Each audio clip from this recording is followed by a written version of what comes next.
we don't have much of a choice. And the same thing applies in the space industry. Right now, there's 15,000 satellites in orbit. By the end of this decade, there'll be 50,000 satellites in orbit, right? Next 10 years, potentially 500,000, right? Going up like an order of magnitude every 5 years or so. On the crypto question and space, what happens to that family land? Is there a way that we can represent their ownership in a perpetual way where they don't get to like give off, their land rights? So much of what my focus is on these days, right, is around changing the perception of the continent, and Kenya in particular, from being a destination for charity into a source of innovation. I think this AI boom is a massive equalizer. What we celebrate is launching 1U, 2U, 3U, and 6Us. Are we missing something? Amplifying African tech stories, elevating technical brilliance. This is the Geo Habari podcast. You're listening to the Space Ecosystem Playbook. To support the show, please follow us on Spotify, Apple Podcasts, or wherever you get your podcasts. If you enjoy the episode, leave us a rating or review. It helps bring visibility to the podcast. Welcome to the third episode of the Space Ecosystem Playbook. Today we'll have with us three distinguished guests. As they appear on my camera or my screen, Shapiro, Kago, Rama, Afullo, and we'll get to hear a bit more about them and what they do. So I will give you maybe a minute or two to just share what you do in this world. And now, again, using the same layout that I had on how you appear on my screen, we start with Jay, then we go to Eddie, and then we have Rama.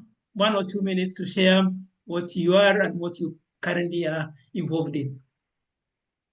Thanks, Charles. So thank you very much for hosting us, and it's good to be here. So my name is Jay Shapiro. I am the chairperson of PAG, the Pan-Africa Gaming Group. We're the largest game development network across Africa with 9 studios all around the continent. I'm also the founder of what's called Usiku Games, which is the studio here in Nairobi, Kenya, where I am, and host of the Nairobi Game Development Center, which is a community space that we built in Parklands, Nairobi, for the intention of fostering this new industry in Africa of game developers, and we have similar centers in Ghana, in Senegal, and in Cape Town. That's my professional background. I've been a tech entrepreneur for 30 years, built and sold a couple of big global businesses, unicorn angel investor, and from a personal perspective, very passionate about the space industry, particularly for Kenya, advocate for building a spaceport at the coast in Kenya. My son works for SpaceX on the Starship mission, doing in-flight refueling systems. So that's me. Thanks, Jay. Over to you, Eddie. Hi everyone. I'm Eddie Kago. I'm a software engineer. I'm a builder. I founded a company called Antugrow, which is a solution to get our farmers more productive and make more money. I work on identity solutions and digital identity solutions. So I've pioneered research in self-sovereign identity for Africans. And this is with different working groups like the World Wide Web Consortium on digital identity and self-sovereign identity. Ended up building a solution around identity, which is credit scoring for farmers on chain, and that's Antugrow. So it has evolved to consume a lot of space resources and satellite feeds, where we do credit scoring for farms and also assess the soil health conditions based on like soil samples and our own kits, which we plug into the soil and measure humidity, temperature, and pH. So it's been a journey of building in software for around 12 years now. Actively in production for around 10 years, where my first solution was a project where I worked on a data solution for the Ministry of Health while I was a student, and it was my first production solution and first paid gig. Fast forward to now, I'm working for Coinbase as the lead for East Africa, championing Base and helping founders adopt Base. I'm working with policymakers to understand blockchain. And we are really keen also on getting on-chain solutions mainstream without the complexity. Thank you, Eddie. Over to you, Rama. Yeah, great to meet you all. Thanks a lot, Charles. Hi, Jay. Hi, Eddie. My name is Rama Afullo. I'm the founder and CEO of a company called Satlyt, where we are networking unconnected satellites in orbit to create solutions for satellite operators to monetize the excess compute capacity of the satellites in orbit. So I've been doing this for the last 11 months or so. My background is as a space systems and mechanical engineer, having studied at the University of Cape Town and at Johns Hopkins University as well over the course of my life, and spent the last decade working at Tesla as one of the first 3 employees of Tesla in Africa, building their telecommunications vertical from the ground up in the energy products division.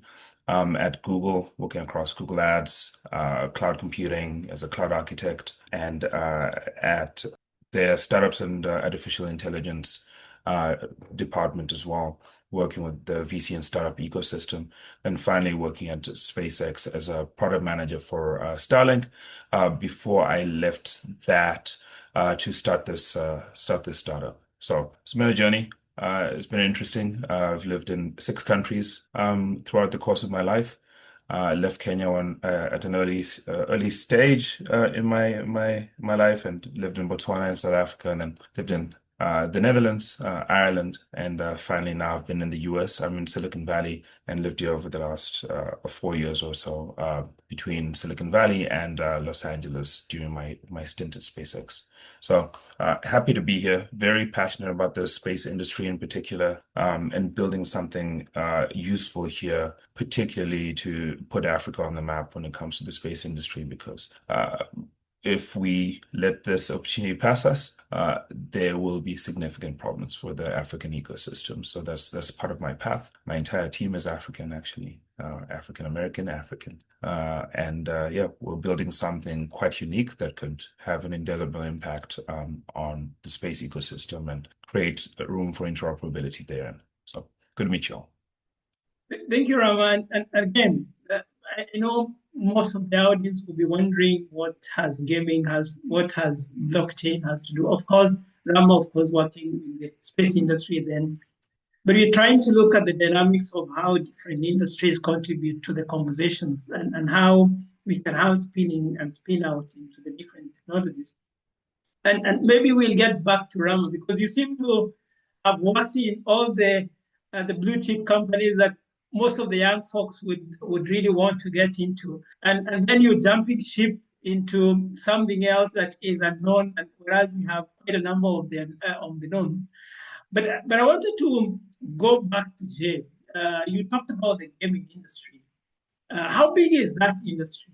And I know we've talked sometimes about it, but sometimes in terms of context, when you talk about Kenya, when you talk about Africa, how big is the gaming industry? So I think a lot of people don't realize just how big the gaming industry actually is. Globally, it's a $250 billion industry. $250 billion is the gaming industry globally. If you take all of Hollywood and all of music industries combined and double them, gaming is still bigger than that.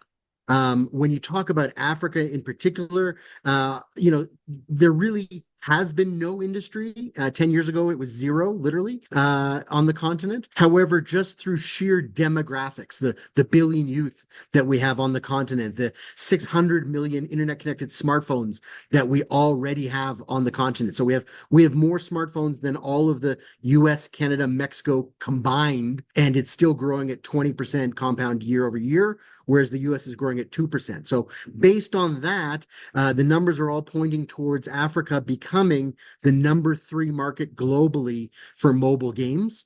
But it's a very steep growth curve to get there. Interesting. And I wanted to, when you mentioned the 250B, Rama, what are you doing in space? What is that unique value proposition. And I know we were earlier talking about whether it's the Airbnb or the Android. Yeah. What are you building? Yeah, I mean, it's funny. When I first started working when I was at Google, um, way back when, I was also doing sort of app advertising marketing and doing that for Africa. And I remember looking at the gaming industry and be like, this is massive, especially during COVID, right? I think it was the number one sort of vertical across essentially all advertising verticals at the time for folks in general, like by far. All right, so it makes a lot of sense. That said, for me, I think the space industry, like uh, without me really knowing it, has always been something that's been in my environment. So my dad's PhD was in sort of multi-access protocols and microwave and satellite technology. And it's just something that used to be around us without me even really thinking about it, right? Like books all over about antenna and microwave systems and rainfall propagation and all sorts of things, right? Without me really having to think much about it. And I knew before I even started my first job that I would most likely be building a space company. And this was a decade ago. I actually bought the domain for our startup, at least the initial .com and .net and .africa, I think, like 10 years ago as well, 9 years, 10 years ago. Right. So I just had a feeling. I said, let me save this one. Right. It's a 6-letter domain of something that I sort of like. I'm probably gonna wanna save that as well. And then the idea itself, sort of the formulation of this sort of like it's like an amalgamation of a lot of the stuff that I've worked on over the last decade, where it's a sort of cross section. The Venn diagram is like space, AI, and the cloud industry, right? Cloud computing. And from my background, right, like space, of course, is very easy to sort of track that down, having done space systems engineering at Johns Hopkins and dropped out of that to join SpaceX, right, at Starlink. And then sort of the cloud side, having been a cloud architect at Google Cloud, and also worked across AI, and of course the communication side, having done a lot of work at Tesla in their telecommunications market. And I think I recognize a gap that a lot of people like to talk about, which is interoperability in space, right? The fact of the matter is there's no standardized communications protocol in the space industry, right? In fact, a lot of the big dogs, including my former employer, spend a lot of time buying spectrum, right? And trying to keep other people from being able to access a lot of things in the space industry, right? And I thought this sort of vertically integrated closed ecosystem approach is actually to the detriment of most folks. It's sort of near-term gain for long-term pain, right? Versus the opposite approach of becoming horizontally integrated, which is which is part of why we call it Android for space compute, right? Android is a horizontally integrated ecosystem that has been wildly successful, right? And it lends itself to interoperability, it lends itself to diverse feature sets, right? Folks can still build their own smartphones and build their own sort of operation systems layer on top of it, right? But at the end of the day, there is a standardized sort of protocol that folks are using. So you can think of us as like doing what the TCP/IP protocol did for the internet in sort of terrestrially here on Earth. And in fact, some of the founders of the internet are folks that we talk to on a sort of regular basis about what we're building. And some of them are very well affiliated with the NASA Glenn Research Center, who work on something called the Delay Torrent Network, which is part of the protocol that we've been putting together. So this has been something that has been top of mind for me for a while. And in fact, I'd go a little bit further and say when I first sort of put the idea together, I was still at Google at the time, it was about 3 years ago. And the first ever time I ever pitched it was in Kenya, at the inauguration of the New Space Africa conference, right? So I was there live. I was one of 5 startups selected to present. They'd asked for ideas. I'd come up with the real idea of what this is. I was there recently at the same conference for the first time this year at the inauguration of the Africa Space Agency as well, right, in Cairo this year. So for me, it's sort of a storied in that way, yeah, it's just beautiful in its own way that once again sort of come back to that as the start. And the first space agency we've actually signed a deal with is the Kenya Space Agency also. So everything comes back home in its own way. Thank you for that. And again, great work that you're doing. But I now want to segue to blockchain. Eddie, identity. You talked a bit about it when you were doing the introduction. How big is the blockchain industry? I know we also talked about the crypto. Could you also try and quantify that, and also in terms of what it portends for us? So in terms of assets, you're talking. There's no one particular figure that I would, have on top of my head in terms of the assets that are on chain, and also how big that market is. So of course, there is lots of research out there specific on particular, verticals and vectors.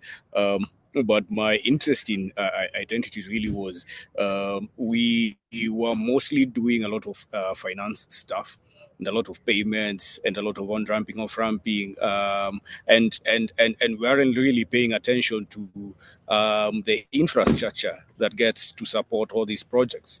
So, and early on, which was early, that was when I got into the IT space, was in 2017. I realized that, hey, if you are to build solutions, especially from an African perspective, you need, the holding layer, the rails, you need the traffic lights, you need like the street lights, and that's lots of infrastructure artifacts. So, and now with identity, once you solve that problem where we don't really have like a standardized way to represent ourselves, not just in blockchain, but generally in the internet. So you'd have, as Rama mentioned, of his working GCP, Google Cloud, and look at such solutions. So you have signed in with Google. When you go to every other platform, you come back to Kenya and you are using your mobile number everywhere, but there's no standardized way that you can represent yourself and prove that this is who you are. You have to keep signing in every time. Because the scenario really is, in a digital sense, it's like every time you go to a website, you are saying, I am Charles Mwangi every time. That's not very human if it were in person. So my interest really was not particularly from a blockchain perspective. It was from an infra perspective, and that has permeated now to the use cases I settled on. And the use cases I settled on were in food and food systems. So and these are now how we get to build other solutions that leverage all these interesting technologies. So we got to a point that now you need a way that our farmers can access financing. We have a very, the average age of an African is 19, and some other places 21. So we obviously require a lot of energy. We require a lot of food. So we likely be the employment capital for the world, the labor capital for the world. So who is going to feed those people? So it's more an energy question. Why now we got to food, and how we optimize the production of that is by enabling finance to come to our farms and to our farmers. I've ended up using different aspects of technology, not really holding to one, and that's how we got into satellite to now assess the farms. We also got into now IoT to test the soil. So it's really more of a need-driven solution, where how do we really plug in the gaps that we have in development, so that now we can have economic freedom for generally for the world, and not just in Africa, because you have LATAM, the Latin American market is very similar to ours. The Southeast Asia market is also very similar to ours, and these are the economies that are going to hold the world in terms of manufacturing, labor market. So that's really how we get to unlock a lot of resources. If you want to have a lot of economic value to your land, then it has to be seen. It has to be visible to a bank, and you require identity for that piece of land. So if you're able to do like a mapping for that piece of land and represent it on chain, then you have a global ID. You have a universally accepted identity using the available open standards. It's been more of a very layer zero, I would say 0 to 1 kind of approach, where it's not just copying and starting something that's already there, but always asking what limits are there and what we can squeeze out of the technologies we have for our people. Thanks, Eddie, for that. And I wanted to go for a minute to Jay. There is a comment that Rama made in terms of his background, having been brought up by his parents who had the books on engineering around him. And I know what your son is also, and you mentioned that in the intro, that he's also now actively engaged in space. Have you influenced him, or has your environment has had an impact on what he's decided to study? Because I also know you're passionate about space. Yeah, I mean, I think despite great objection from most people, I think we are all the products of our parents. And so my father was a techie, he was actually became a university professor, much like Rama, but started as an accountant, but he loved tech and computers. And so from the time I was 7, which, we're talking about 1979, 78, right? These are very early computers, but we always had computers around. I was always hacking, etc. And then I made sure to do the same with Kurt as he was growing up. We went on space safaris, with telescopes, etc. It's always just sort of been a part of their life. My daughter's really interested in astronomy as well. And I truly believe it's the next step for the next generation. And they need to embrace it. Eddie, would you say, and it's another conversation you're having in a different pod on Geo, in terms of what is taught in school?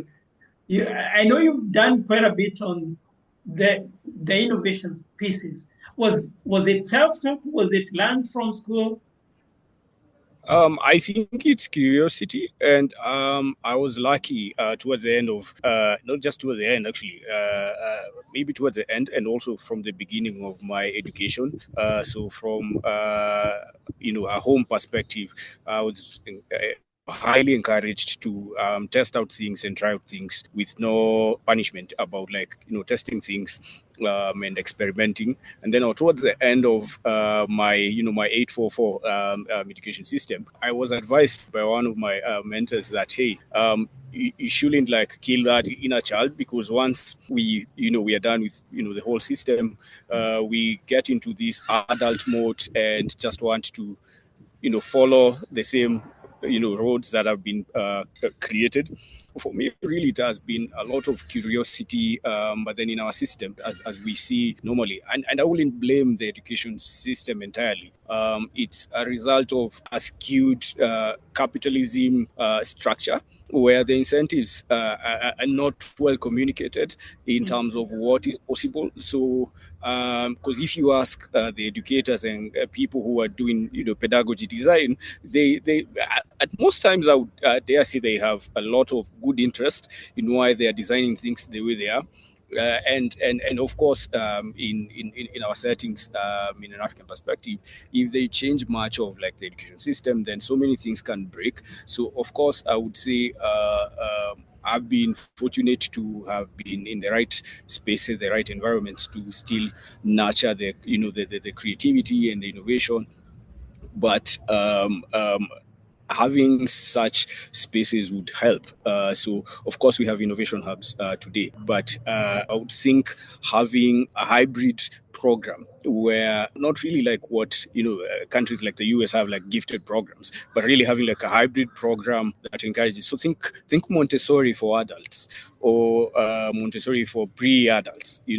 Just before someone is done with high school, senior class, and getting to uni, we could have a program where we encourage lots of playing. So playing in the sense that what are the emerging, innovations around? So, and I would say the only example I've seen is Ad Astra, which is Elon's school for his kids, but that's not for children. But why can't we have such a program that is not just homeschooling, but it's more of innovation and lots of entrepreneurship? Thanks, Eddie, for that. Because again, the conversation was we don't seem to realize the potential, even when you talk about gaming, when you talk about blockchain, and even satellites. When we have conversations, and the next question goes to Rama in terms of how, as Africa, we organize beyond, and you said you were in the New Space Conference and there were those conversations that were happening. We don't seem to understand what our foundational layer needs to look like. Even in terms of when we're discussing the technologies and how they are evolving. Right now, we're talking about AI, and Rama, you've been in that space for some time. Do you think, Rama, Africa, we are ready for where the technology is headed in terms of the AI? You're talking about satellite. Even right now, as we talk, much of what we celebrate is launching 1U, 2U, 3U, and 6Us. Are we missing something? Is it that we, again, also taking from the conversation that you had at the New Space conference? Yeah. Are you asking specifically about the space industry or about AI or both? Both. Okay. In terms of tech, broadly speaking, Yeah. and we'll go back to Jay also to talk about from the gaming Yeah. perspective. I don't think it matters if we're ready, right? We don't have a choice, Mm. right? That's the harsh reality, right? I think the AI boom, in as much as there is a lot of like smoke screening, right? And a lot of folks sort of fanning the flames, like early days of the dot-com bubble sort of being sort of rehashed here. There is also a lot of value being created and a lot of things that AI can do that previous job aspirations were sort of geared towards, right? And yeah, we don't have a we don't have a choice, right? It's also going to have a significant impact on a lot of people's education, and that's something that can worry about quite a bit, right? Like we worry about on a near daily basis, but there might be some advantages in folks having sort of late adoption in that, right? Because if you think about the way kids who are sort of adopting AI straight away are going through school, I'm a little bit worried, right? Because folks just know how to copy paste at this point. Speaking of which, when we're talking about impacts that folks' parents have had, my mom, she's a computer scientist, and she first taught me how to copy paste. All right, that changed the game for me, just FYI, right? Like when I said, what? I don't have to rewrite everything? Right? I was young. So, what? Just copy paste things? Anyways, so yeah, I think that number one, there is an advantage to late stage adoption. Like Apple famously hardly ever invents anything, right? But learns how to perfect things late. But we are now also seeing the repercussions of them trying to do exactly that in AI. Like Apple Intelligence is a bit of a joke, right? Um, and so this isn't something that I think we can just trivialize and play with. But there's so much you can do, right? Like launching an MVP for a product is like something you can do overnight, right? And if folks start to understand how to use, for example, some of the vibe coding apps like Lovable or Bolt.new or Firebase Studio, it's just about your imagination at this point, right? You can just use these apps, like maybe create a really good prompt using ChatGPT or Google's Gemini, and just input it into one of these vibe coding apps and just prompt it until it's something that you like. For your website, like our website, my first business when I was 13 or so, I taught myself how to design websites, like hard coding HTML way back then, and used to sell these websites. Now, like I built our website like over the course of 6 hours or so, just prompting, right? Something that really would have taken me a lot of time, right? For the look and feel of it, like if you go onto our website, Satlyt.ai, and look at it, you will see that it looks pretty good, right? Something that I like to go back to. So there's a lot of things that we can do. I don't think that there's I don't think anyone's missed the boat. And like I said, we don't have much of a choice. And the same thing applies in the space industry. Right now, there's 15,000 satellites in orbit. By the end of this decade, there'll be 50,000 satellites in orbit, right? Next 10 years, potentially 500,000, right? Going up like an order of magnitude every 5 years or so. So there is no Quick choice in the question on matter. that. Do you see Yeah. Africa, what proportion of Africa, based on the conversation that you've had, Yeah. would we have in space maybe in the next 5, 10 years?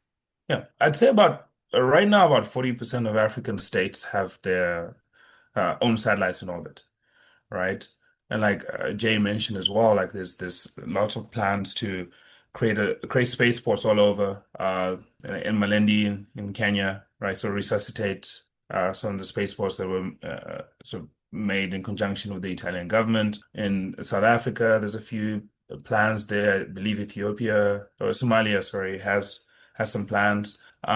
Create spaceports so they can actually have launch facilities locally in Africa. And actually, Kenya has probably the prime location for any rocket launch globally, right? Goes over the Indian Ocean, is counterweighted by the rotation of the Earth. It's on the equator, right? It's just like the best possible location. I mean, like slightly worse locations do really well, right? Like in New Zealand and then like off the coast of Florida, right? In Houston, right? So there's plenty of opportunity there, right? But I think there's a significant capex investment, right, that needs to happen in order for that to be a possibility. And that I think is where we get to a crossroads, right? Where there needs to be changes in how leadership approaches some of these things. And I think there needs to be a Pan-African approach to a lot of things, which is why I was so happy to see the inauguration of the African Space Agency. I hope that changes things significantly. I hope so. Because if we don't have a Pan-African approach that pools resources, we will be stuck, right? And that's the reality. I could see you shaking your head in agreement, especially when you mentioned the spaceport. I know that is dear to you. Please go ahead, Jay. Yeah, for sure. No, I think there's been some really key themes mentioned in the discussion so far that I want to sort of just tap onto. I'm so happy to hear people talking about obviously education, the advancements in AI. And I think from a space perspective, it's really important for us to understand and remember that an engineer who's just coming into their space career today, right? You assume they're maybe 23, 25 years old, just coming out of university. My son at SpaceX is 20, right? Or just turning 20. If we go back to when they were born, which I'll tell you as a father feels like it was like 2 minutes ago, right? The first human had not stepped foot on the ISS. The very first iPhone in the world had not been invented, right? This is in a single young lifetime of engineers who today are just entering the space market. And so if you think about the young Kenyan who's born today to this young generation, by the time they're getting into the industry, just imagine how different this is going to be, right? Rama talked about, maybe 500,000 satellites in orbit.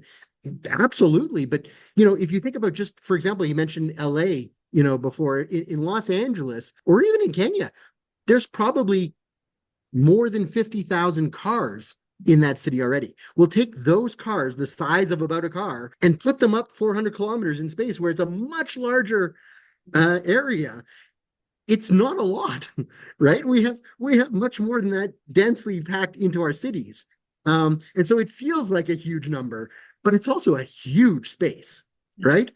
And then a lot of people question, well, like, why are we even talking about this on a space podcast in Kenya, right? Or what does it have to do with Africa? And the reality is that on a global basis, and the planet, as Rama mentioned, Kenya is very, very uniquely placed with some immutable geographic advantages that just don't exist anywhere else on the planet.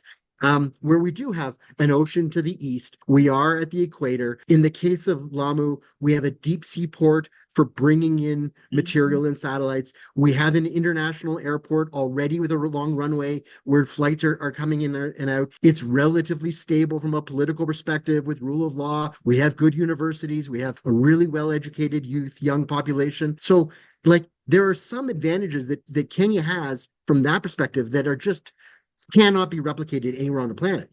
And then lastly, if you look at SpaceX as an example with Starship, which is the largest renewable or reusable craft that we have currently in the industry, a big part of their funding is not for going to Mars or going to the moon.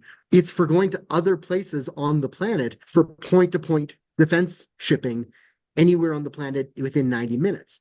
And Lamu, as an example, is the closest place that is US friendly, that has a US military port or base already to the Persian Gulf. And so in terms of being able to land material close to the Middle East within a day shipping on calm, flat waters, like Lamu's it. And so, yeah, so I think Kenya has a real vital role to play. And we've seen it for years in science fiction, the futurists, Andy Weir with Artemis and Daniel Suarez with Critical Mass. They've all written about the role that Kenya can and will play in a future space economy. And to bring it back to Eddie, crypto potentially plays a big part of that. And certainly in Artemis, it absolutely did. It's what funded it all with an off-planet economy. And I take it now to Eddie. You mentioned about the crypto, and you also mentioned about crypto, blockchain, and the farmers. But sometimes I think we've not been able to, when you talk about the technologies, and I'll go back to Jay on the gaming, what the elements of gaming brings to the community, because sometimes we only assume what you're discussing is sitting in a computer and then just playing games. So, Eddie, in terms of how are you able to communicate the value of the technology to the farmer? Are you seeing that linkage? Is the farmer able to see that value that you're promising getting to them? On the crypto question and space, also looking a bit not connected. What we can do also, if we considered our advantages, our natural advantages for spacefaring. I have some friends here from space. So as a tool, then the economic incentives would play a very huge role. And this is tied to what I'd mentioned earlier on in terms of the education system and just generally the cultural system. So what are the economic incentives at play? So would it be that, for example, Rama Satlyt wants to probably support a company to host their base station somewhere on the equator in Nyandarua, then what happens to that family land? Is there a way that we can represent their ownership in a perpetual way where they don't get to give off their land rights? Or would it mean that if it's a common community, we have very interesting, and I'm sure this is going to be a tangent, but we always have a lot of interesting perspectives on the ranches that we have in Nanyuki and in northern Kenya, where you have communities living together and also having their ranches. Now you have ranches being run by private individuals, but then there's always this consternation between the two. So if we are to also take advantage of of our equator status and our sea status, we have to look at what are the cultural repercussions, what are the cultural dimensions.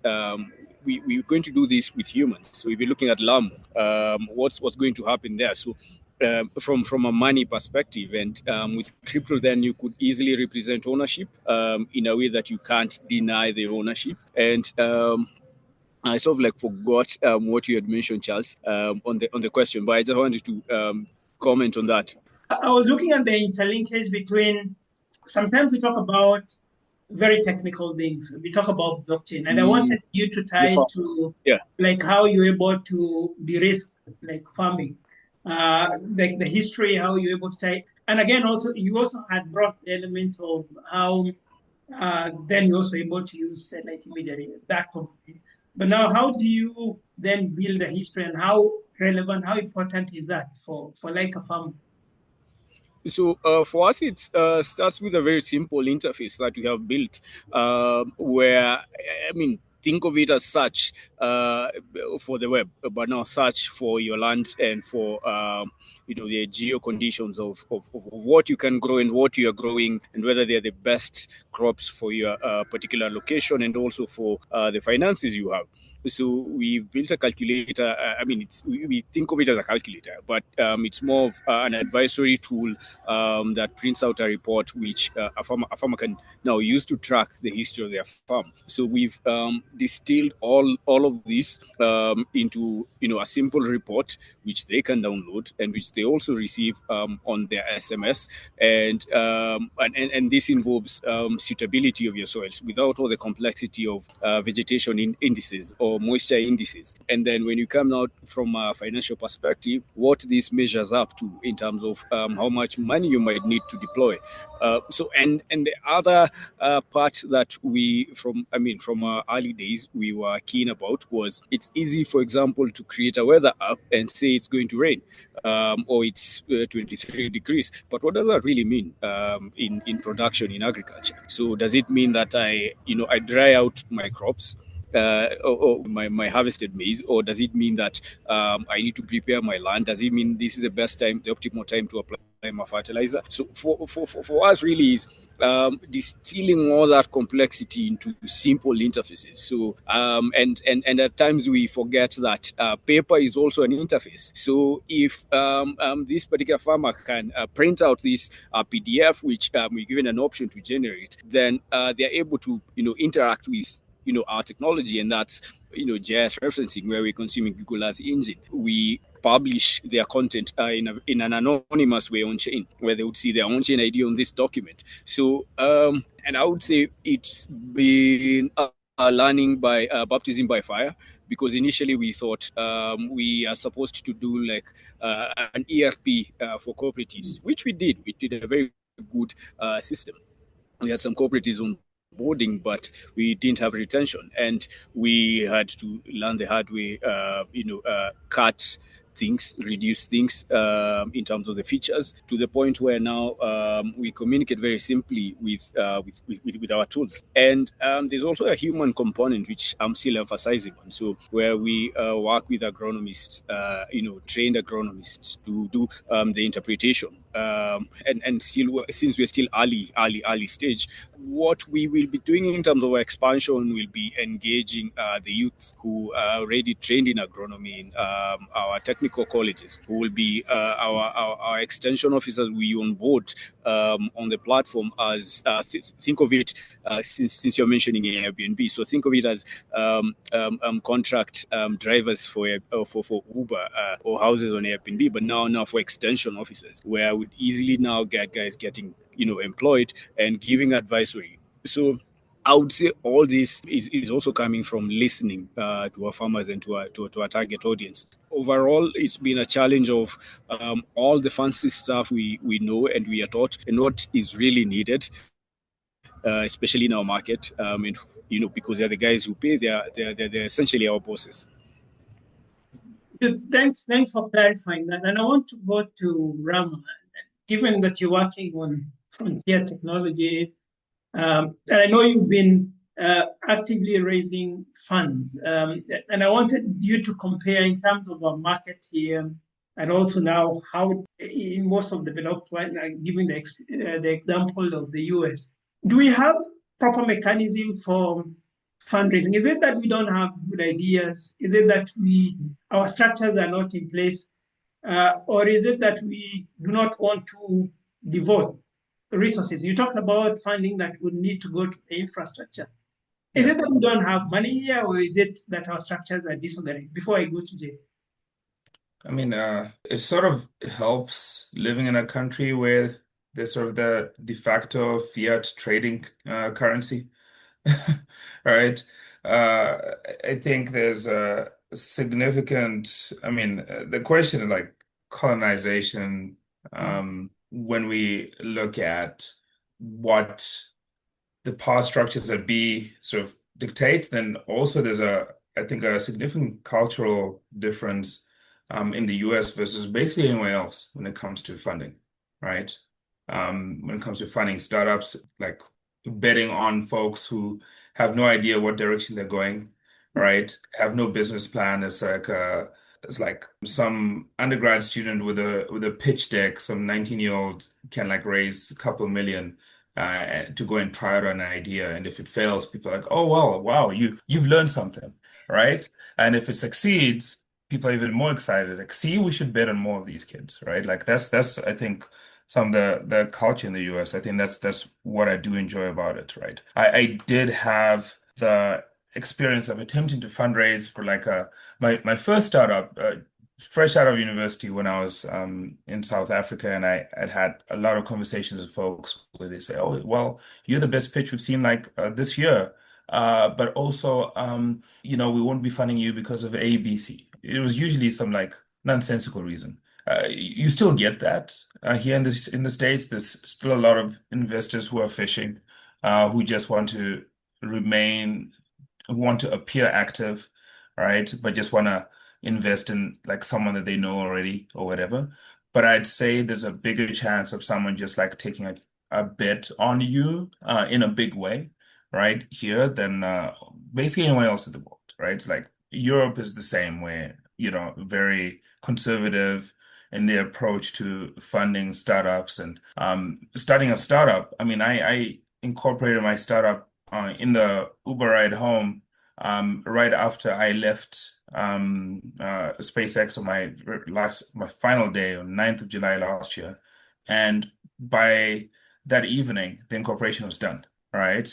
So it's super quick, super easy to start something here. The hardest part is just pulling the trigger and just doing it, right? Versus we've got a Kenyan entity, and that took me some time.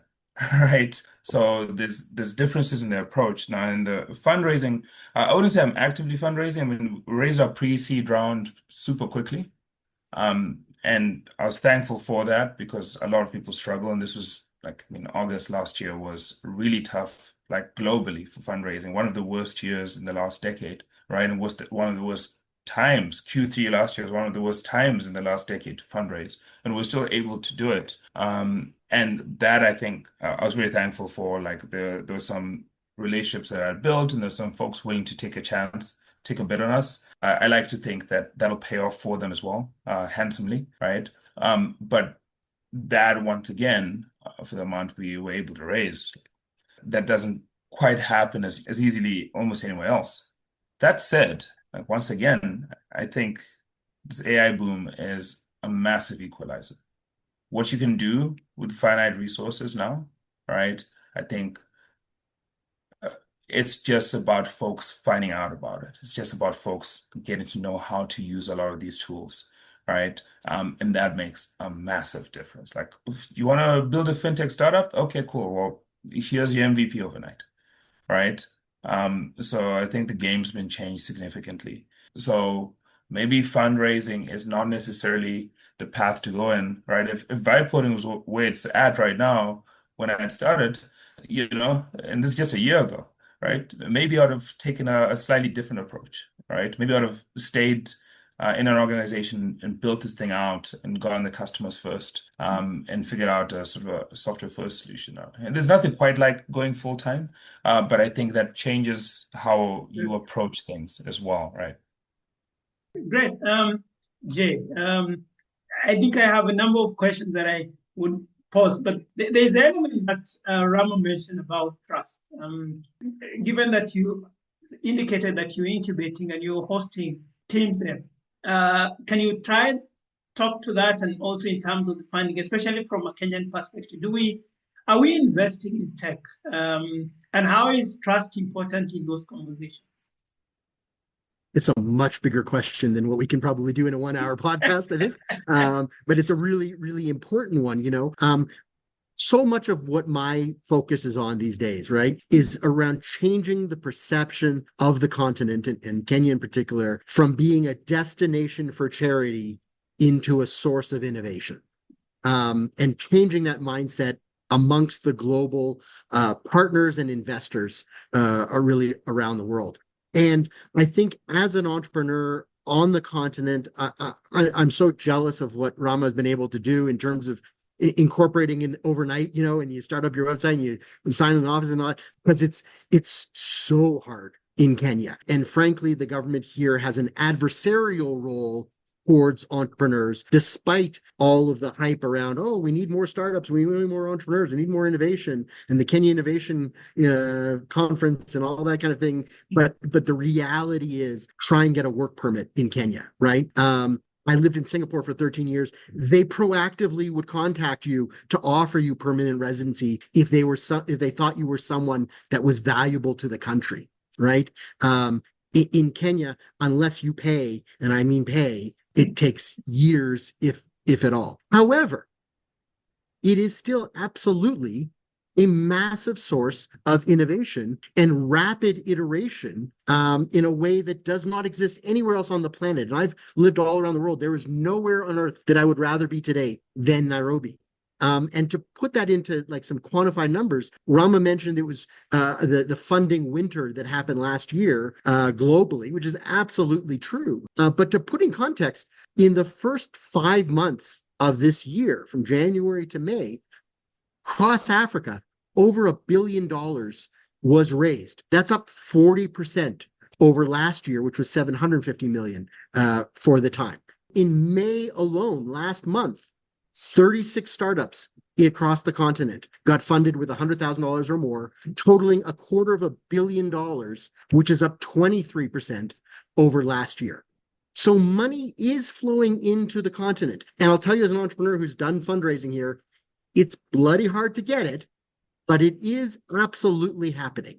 And unfortunately, most of it is internationally sourced because we have very successful local African, frankly, shilling billionaire entrepreneurs across the continent who are not reinvesting and are pulling up the ladder behind them. So looking at people like Strive, looking at people like James Mwangi, et cetera, there's so many that you can name that are just not creating that angel ecosystem that is what has powered Silicon Valley for decades. Eddie, are you seeing the money? And I liked the perspective that Rama was sharing in terms of having access to the funding. And I think it's the same thing, Jay, you're saying, the angel funding, where you are allowed to innovate and try out things. Given that, Eddie, you've been in this space also for some time and you have your startup, are you feeling that access to the money? Is it available? Is it an illusion that is created? Is money on the ground? I mean, it's truly very hard, extremely hard to raise capital, and of course, it's harder to even build something that warrants capital to be, invested in. So, in as much as we would want to, take sides and all, I try to look at it a bit objectively in the sense that our market is extremely risky to build anything. So and remember when I was mentioning the fortune I've had in being able to just build over a long time. So where I as a founder and with lots of support from family. So I would say it's extremely hard to build something that won't lose money. So in as much as the common notion in VC is that 99% of the portfolio companies actually would fail. Okay. So that's a good Freudian slip. But in Africa, in Kenya, it's maybe higher, and even further now when you're talking of being out there. So there's so many things that want to kill your startup. So by default, you're dead as a business. So. But then what do we really have as a solution? So we are a culture of contribution, and we have all these WhatsApp groups where people are contributing. So of course it might seem small, but it would be interesting to understand, the volumes that we move in all these contribution groups. So yes, we might look on this side of all these billionaires, all these successful and otherwise successful in different ways billionaires in the continent, and cry foul that they are not investing. But really, there are ways we could, and I'm not saying strictly crowdfunding, but how then do we, work with what we have? You know what I mean? So in the sense that it doesn't have to be at VC scale, and it can still be at proper equity kind of scale, like in terms of the equity built. From my personal experience, it got to a point that even when we built, we decided, because I've since stepped down from my company in terms of running it day to day. But what we decided was we are going to build a solution that has paying customers. Let's first just build a business, but of course with the vision intact that we don't want to scale it, we don't want to grow it, which I would say we are still, challenging that whole notion of just building something small just to, sustain your team and your business, to also understanding how we can build a scale business, a VC level investable business. So I mean, the best examples I would say I've seen, for example, in Stripe, early on invested in Paystack, and then over time they had a good relationship with the team, Paystack from Nigeria, which does payments, payment solutions, across the world. And then now they went on to acquire the company, and the ripple effect of that essentially was having all these founders getting some capital and also a lot of confidence in the market, in the Nigerian market. So what would be such similar a solution? I mean, maybe Charles, those are the items you might consider from let's say your perspective as a key industry player, for example, in the space ecosystem. Who are these entities that would make sense to work with our ecosystem here? Who are these entities that can come into our market and co-invest and just build with builders? And of course, I would plug what, for example, Coinbase has done with Base, which is the blockchain that they sponsored to build. And the approach has been, how do they support the builders, support the solutions that are coming up? But that won't be enough until we have local champions. How do we get all these James Mwangis, the Wairegis, the Stripe Masiwas, as Jay is mentioning? What might we be missing? Would it help, for example, having a conversation with them and probably just hearing them out and understanding what their perspective is? So, for example, did it mean it's a communication issue where they believe in trading stocks at Nairobi Stock Exchange, which has its own, village issues, as opposed to investing in an early stage startup? So what's really missing? And it's a conversation that we continue to have in terms of how do we unlock their interest, because again, we see buildings coming up all the time in Nairobi, and meaning that there's quite a bit of money. But I also wanted to pivot as we round up. Rama, one of the concerns that has been, especially for the startups, is your fundraising.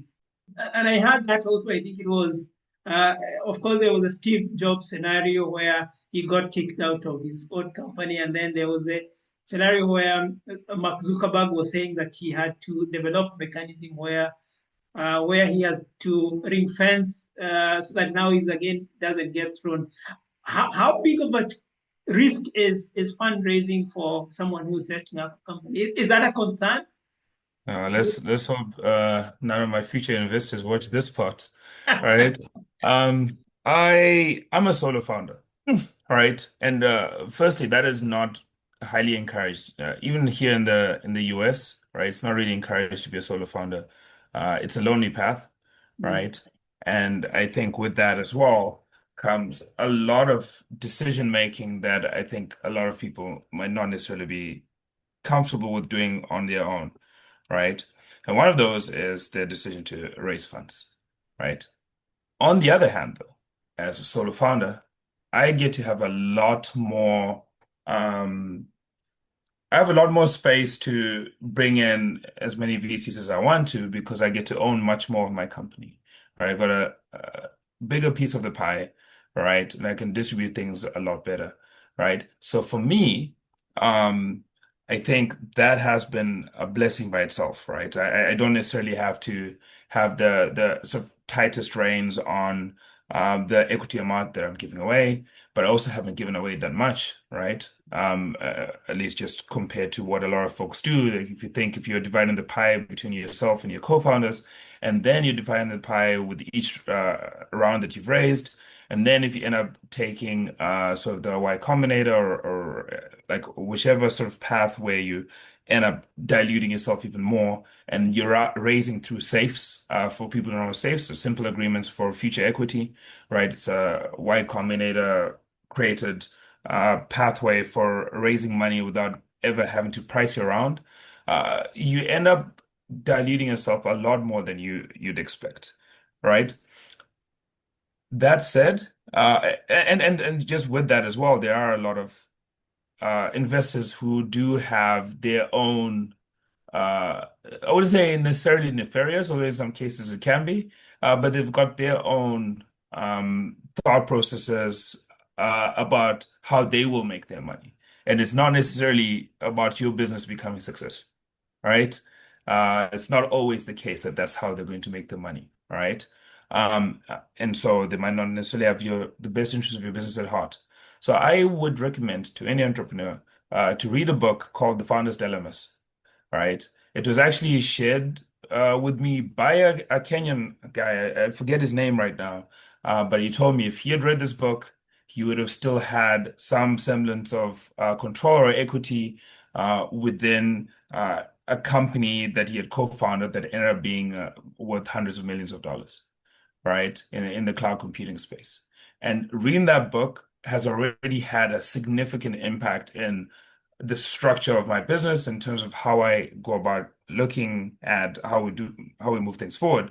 And the thesis of the book is about what makes startups fail, but really like the thing that had the biggest impact on me is like what is the core motivation of the entrepreneur, right? Are they after control or are they after wealth? It's not to say that one doesn't beget the other or vice versa. But your core motivations makes a big difference as to how you look at your company. Like contrary to what someone might think, if you're after wealth, you probably give away a lot more of your company, right? Because that increases the chances of success as you bring on more and more folks. You can hire a lot more people, right? And you get a smaller piece of a larger pie. But if you're looking to really control your business, right? And if you might not have necessarily all the tight legal controls, because a lot of those Class C shares, for example, you're talking about that Zuck did and some of that. I think you end up giving a lot less of your company away as well, right? So there's a tug and pull there, right? Myself, I'm not overly concerned, but I am aware that there's a possibility in terms of when we finally do have engage in a priced round, like we've raised through Safe so far, that there could be actors who want to, you know, overhaul what we're building or do things in their own direction. I think I'm doing what I can to protect the vision of the company. In fact, just this week we have gotten rid of every product that is not absolutely aligned with the core vision of interoperability in space for the company, right? Deleted everything off the website. Actually, you're hearing it here first, right? This is the first time I've actually publicly spoken about that, right? But yeah, it is something in the back of my mind. Maybe when I price my round, we might have a completely different conversation, right? Like lots of VCs want to make the money regardless. That is the name of the game from their perspective, and the name of the game for yourself as a founder is to make sure that you're getting your vision through, right? And you're not running out of money. It's another thing. So. Jay, I want to bring you in at this point. How has the experience been? And there's a question that I had forgotten to segue back to in terms of how does gaming fit into all this conversation? Is it an important? You talked about 250 billion, but you didn't contextualize it. And also, if you can segue into the conversation about ownership and how maybe in terms of the industry, how difficult it is to raise and what if you're a new founder, what should you be concerned about? Yeah, I don't mean to avoid the gaming conversation, and I absolutely will circle back to it. But to answer the second part of your question, really kind of to respond to what Rama was just saying, as somebody who has founded a number of businesses, had some big exits, been an entrepreneur for 30 years, I like vehemently disagree with the two motivations that Rama positioned as being the options of either control or wealth. My position, and I think the position of really any really truly successful entrepreneur or founder, is as a goal or a mission is to be focused on creating sustainable value. That's value for your customers, it's value for your employees, and it's value for your investors and value for your founders potentially, right? But value that outlasts and outlives the founder. And so I always have a long-term to-do list, task list on, that I maintain. And the number one item in every one of my ventures has been to replace myself, right? You want the business to outgrow you. And you do that by hiring people who are stronger, better, faster, whatever than you are. And in my case here, particularly with PAG, that our African is really a core value of what we want. We want local leadership. And so the number one thing I need to do is to get rid of myself, right? And so I think the American model of safes and preferences and overhangs, et cetera, which is a very US-centric approach to venture funding. You don't find it very much in Europe, in Asia, and certainly so far not in Africa. I'm very old-fashioned. I do common stock, single-tier shares. All of my investors, all of my employees, all the founders are on the same tier. And so when an exit comes, people benefit pro rata based on what they own, not when they came in. And I think that's really important. Of course, valuations increase over time, shares become more expensive, et cetera. But still, it's not like this VC gets paid out first, and if there's anything left, maybe the founders get something, which is unfortunately all too often what happens. So that's my speech on venture funding, and I'll stop there. But the role of gaming, to come back to that, I think gaming is hugely important from a space perspective in a couple of ways, right? First of all, games, as we talked about at the very beginning, is the number one medium choice for youth. That people love to play games. They interact with their friends via games. They get information from games. And so building space as an educational element and getting people excited about space, to have careers in space, I think is really important. So games like Kerbal, for example, I think have been hugely influential for a whole generation of future engineers that have come up with that. But then even more importantly than that, and you wouldn't necessarily think about it from a gaming perspective, but launching a rocket or putting a satellite in orbit is hugely expensive. And you typically get one shot at it. Now, okay, maybe Elon can afford to blow up 9 rockets, but not a lot of companies do, right? And so what you want to do is have simulations, as you said, digital twins, to run through thousands of iterations of simulations for all different permutations to identify what do we do it. And digital twins is fundamental to gaming. It's what we've done. And so that's why so much of the simulation technology that's being used in autonomous vehicles, in space planning for mission plans, et cetera, it's coming from gaming tech and gaming engineers, and particularly tools like Unreal Engine, where you can create digital universes that are highly precise, and then using that for training AIs to be able to make informed decisions about how to react in different situations. I mean, that's gaming, right? And so we may not think about it as pure games, but it truly is influenced by it. Thank you, and we have to bring it to a close. It's a conversation that we can have until the chicken come back from I think they come back to the roost.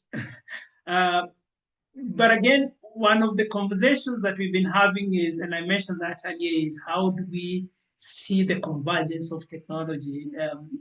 We're talking about blockchain, we're talking about gaming. And of course, now the technologies that Rama was talking about, looking at telecoms and how even satellites are going to communicate in space. But now, as we go around and giving your insight in terms of ecosystems, what should we do differently? And also in terms of technology, what should we be looking out for? And I'll start with Eddie and then Rama and then Jay. So Eddie, what should we be looking out for? What should we do differently in terms of how we organize in our ecosystem today? So, I would say we start looking at things from a wholesome perspective instead of thinking in sectors and in tools. I'd rather we think in terms of wholesome tools that actually solve actual needs. And I'm highly biased, for example, to agriculture and finance. But then if we are looking at investments and partnerships in general, by doing this wholesomely instead of doing it in different cocoons. So instead of looking at just space, let's look at it as agriculture. What are the tools that are required for that? So is it space technology? Is it finance? Is it, bringing other different verticals like banking? And also in terms of the spaces we hold, if it's the conferences that we are holding, for example, why can't we open them up now further to other segments? So for example, we support different startups in blockchain which are doing different solutions. So for example, if a solution is geared to travel and tourism and payments in that segment, then what we're actually even doing is pushing them to where those events are happening, to those rooms where travel is being discussed, so that they could have, they would now have useful solutions or better fit with the market. And also, let's say now from it has to be a summary.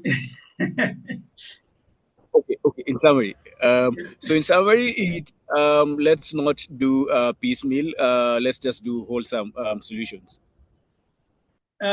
Thanks, Eddie, for that. And Rama, maybe as you wrap up in terms of what you're doing in space, what should we look out for, and what should we? And you can talk about the African ecosystem in broadly. How do we become better organized to attract more of these opportunities? I'm not going to pretend to have the answers to that, right? I think that's a complex question, right? Especially now, like the geopolitical ecosystem is shifting significantly. But the default should be a bias for action, right? Rather than waiting for someone else to come and sort of be a messiah in any capacity, right? We should be striving to get folks in front of trends and to actually create the trends, right? Like, I mean, much has been said about M-Pesa, but really ahead of the game, right?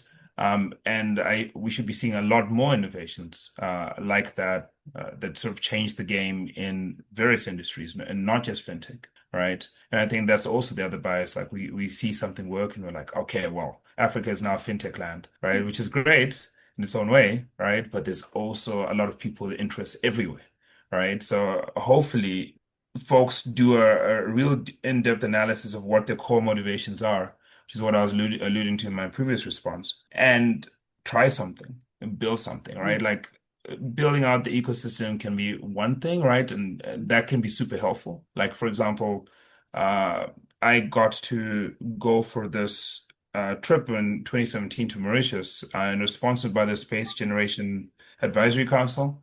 And in that, like, it really like cemented in me, even though I'd only been working for a year at that point in a completely different field, that I wanted to do something in space. So there's lots of impacts that folks can have in different spheres, but I think at the end of the day, folks should just try something, right? We can talk about ecosystem building as much as we want, right?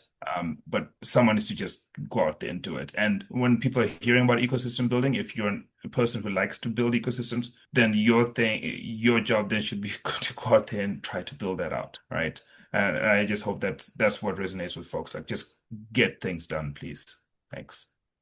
Thank you, Rama, for that. And that's what I'm trying to do. Trying to Most build definitely. ecosystems and trying to bring the energy together. Jay, what should we look out for? Are we seeing digital twins in Kenya? And what should we do differently? Again, based on your experience. Thanks for the question. I think every country, it's a core economic principle. It needs to focus on their comparative advantage, right? What's unique to that country that gives it its strength, which will power its economy. In the Middle East, it might be oil. In Canada, it's wheat and fresh water. In other countries, it might be the minerals that are uniquely in the ground in that country. In Kenya, undoubtedly, it's space. Right. And it sounds crazy. And I know our government is not really particularly focused on it, but the Kenya Space Agency should be leading the economy in Kenya. we are uniquely positioned geographically for space, but we also have abundant renewable energy and we have abundant seawater, and you combine those two and you have essentially free rocket fuel, right? Split the hydrogen and the oxygen. We also have a massive, well-educated youth population who are digitally native, perfectly positioned to be leading the space economy going into the next century, and certainly the next 50 years. And so if I can advise the government in Kenya to be doing any one thing, it's look at these unique positions that only Kenya has, and how do we leverage them to make us a leader in the space industry. Thank you, gentlemen. We have to bring it to a close. My key takeaway from that is we have to build systems. We have to try something, and we have to take cognition of our advantage. And again, trying to leverage on the opportunities that also presents itself. As we build ecosystems, we try to see how we bring in the convergence from blockchain, gaming to satellites. And again, I can't thank you enough for having created time. Thank you, Rama, for having woken up a bit early for this conversation, and Jay and Eddie for, instead of having a Friday drink, you have this conversation. We truly appreciate, and let's continue having this conversation and putting this conversation going forward so that we grow this important sector and create jobs and create more income. Thank you and have a good evening. Thanks, Charles. Thanks, everyone. Thanks, Jay. Thanks, Eddie.